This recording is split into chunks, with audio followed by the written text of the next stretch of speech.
सरस्वती व्यासं ततो जयमुदीरये। मूकं करोति वाचालं पङ्गुलङ्घयते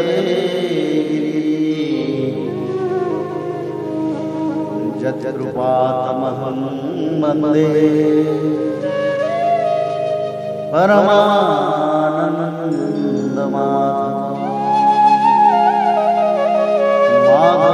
माधवो वाक्यं माधवो हरि परन्ते साधवा नित्यं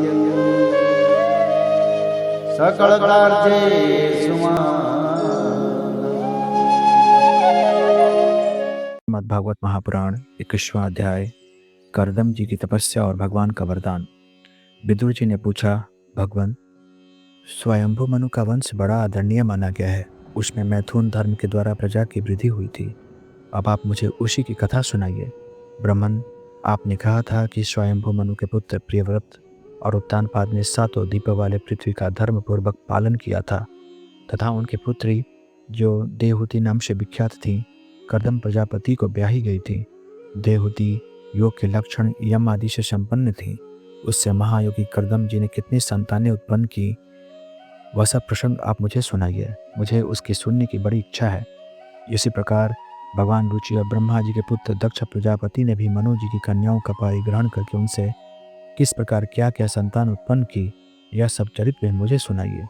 मैत्रेय जी ने कहा, विदुर जी, जब ब्रह्मा जी ने भगवान करदम को आज्ञा दी कि तुम संतान की उत्पत्ति करो, तो उन्होंने 10,000 वर्षों तक सरस्वती नदी के तीर पर तपस्या की। वे एकाग्रचित से प्रेम पूर्वक पूजनोपचार द्वारा शरणागत वरदायक श्रीहरि की आराधना करने लगे।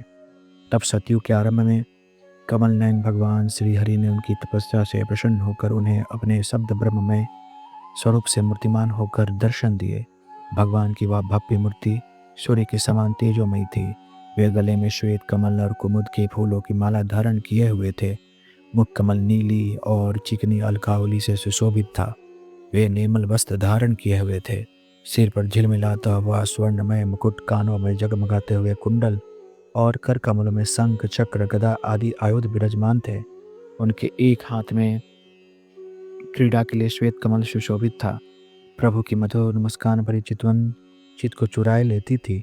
उनके चरण कमल गरुड़ जी के कंधों पर विराजमान थे तथा वक्षस्थल में श्री लक्ष्मी जी और कंठ में कौस्तुभ मणि सुशोभित थी। प्रभु जी की इस आकाश स्थित मनोहर मूर्ति का दर्शन करके करदम जी को बड़ा हर्ष हुआ, मानो उनकी सभी कामनाएं पूर्ण हो गई। उन्होंने सानंद हृदय से पृथ्वी पर सिर टेककर भगवान को साष्टांग प्रणाम किया और फिर प्रेम प्रवण चित से हाथ जोड़कर सुमधुर वाणी से वे उनकी स्तुति करने लगे। करदम जी ने कहा, स्तुति करने योग्य परमेश्वर, आप संपूर्ण सत्वगुण के आधार हैं। योगी जन उत्तरोत्तर शुभ योनियों में जन्म लेकर अंत में योगस्थ होने पर आपके दर्शनों की इच्छा करते हैं। आज आपका वही दर्शन पाकर हमें नेत्रों का फल मिल गया। आपके चरण कमल भव सागर से पार जाने के लिए जहाज हैं।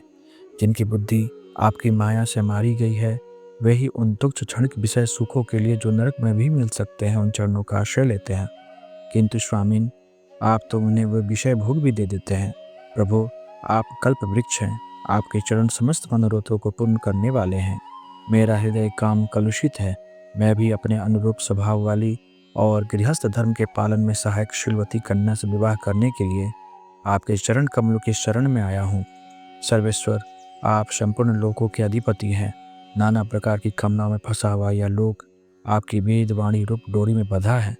धर्ममूर्ते, उसी का अनुगमन करता हुआ मैं भी काल रूप आपको आज्ञा पालन रूप पूजोपहार आदि समर्पित करता हूँ। प्रभु, आपके भक्त विषयासक्त लोगों और उन्हीं के मार्ग का अनुसरण करने वाले मुझ जैसे कर्म जड़ पशुओं को कुछ भी न गिनकर आपके चरणों की छत्र छाया का ही आश्रय लेते हैं तथा परस्पर आपके गुणगान रूप मादक सुधा का ही पान करके अपने क्षुधा पिपाशादि देह धर्मों को शांत करते रहते हैं। प्रभु, यह कालचक्र बड़ा प्रबल है। साक्षात ब्रह्म ही इसके घूमने की धुरी है। अधिक मास सहित 13 महीने अड़े हैं। 360 दिन जोड़ है। 6 ऋतुएं नेमी हैं। अनंत क्षण पल आदि इसमें पत्रकार धाराएं हैं तथा 3 चातुर्माश इसके आधारभूत नाभि है। यह अत्यंत वेगवान संवत्सर रूप कालचक्र चराचर जगत की आयु का छेदन करता हुआ घूमता रहता है, किंतु आपके भक्तों की आयु का ह्रास नहीं कर सकता।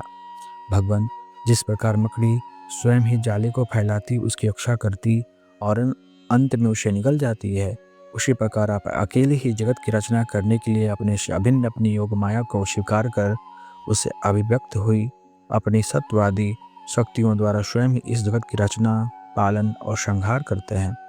प्रभु, इस समय आपने हमें अपनी तुलसी माला मंडित माया से परिच्छिन्न से दिखाई देने वाली सगुण मूर्ति से दर्शन दिया है।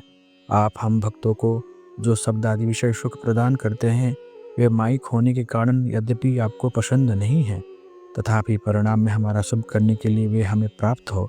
नाथ, आप स्वरूप से निष्क्रिय होने पर भी माया के द्वारा सारे संसार का व्यवहार चलाने वाले हैं, तथा थोड़ी सी उपासना करने वाले पर भी समस्त अभिलषित वस्तुओं की वर्षा करते रहते हैं। आपके चरण कमल वंदनीय है। मैं आपको बार बार नमस्कार करता हूँ। मैत्रेय जी कहते हैं, भगवान की भौहें प्रणय मुस्कान भरी चितवन से चंचल हो रही थी। वे गरुड़ जी के कंधे पर विराजमान थे। जब कर्दम जी ने इस प्रकार निष्कपट भाव से उनकी स्तुति की, तब वे उनसे अमृतमय वाणी से कहने लगे। श्री भगवान ने कहा, जिसके लिए तुमने आत्म संयमादि के द्वारा मेरी आराधना की है, तुम्हारे हृदय के उस भाव को जानकर मैंने पहले से ही उसकी व्यवस्था कर दी है। प्रजापति, मेरी आराधना तो कभी भी निष्फल नहीं होती। फिर जिनका चित्त निरंतर एकांत रूप में मुझ में ही लगा रहता है, उन तुम जैसे महात्माओं के द्वारा की हुई उपासना का तो और भी अधिक फल होता है। प्रसिद्ध यशस्वी सम्राट स्वयंभू मनु ब्रह्मावर्त में रहकर 7 समुद्र वाली सारी पृथ्वी का शासन करते हैं। विप्रवर, वे परम धर्मज्ञ महाराज महारानी शत्रुपा के साथ तुमसे मिलने के लिए परसों यहाँ आएंगे। उनकी एक रूप यौवन शील और गुणों से संपन्न श्यामलोचना कन्या इस समय विवाह के योग्य है। प्रजापति, तुम सर्वथा उसके योग्य हो, इसलिए वे तुम्ही को वह कन्या अर्पण करेंगे। ब्राह्मण, गत अनेकों वर्षों से तुम्हारा चित्त जैसी भार्या के लिए समाहित रहा है, अब शीघ्र ही वह राजकन्या तुम्हारी वैसे ही पत्नी होकर यथेष्ट सेवा करेगी। वह तुम्हारा वीर्य अपने गर्भ में धारण कर उससे 9 कन्याएं उत्पन्न करेगी और फिर तुम्हारी उन कन्याओं से लोक रीति के अनुसार मरीचि आदि ऋषिगण पुत्र उत्पन्न करेंगे। तुम भी मेरी आज्ञा का अच्छी तरह पालन करने से शुद्ध चित्त हो, फिर अपने सब कर्मों का फल मुझे अर्पण कर मुझको ही प्राप्त होगे। जीवों पर दया करते हुए तुम आत्मज्ञान प्राप्त करोगे और फिर सबको अभय दान दे अपने सहित संपूर्ण जगत को मुझ में और मुझको अपने में स्थित देखोगे। महामुने, मैं भी अपने अंश कला रूप से तुम्हारे वीर्य द्वारा तुम्हारी पत्नी देवहूति के गर्भ में अवतीर्ण होकर सांख्य शास्त्र की रचना करूँगा।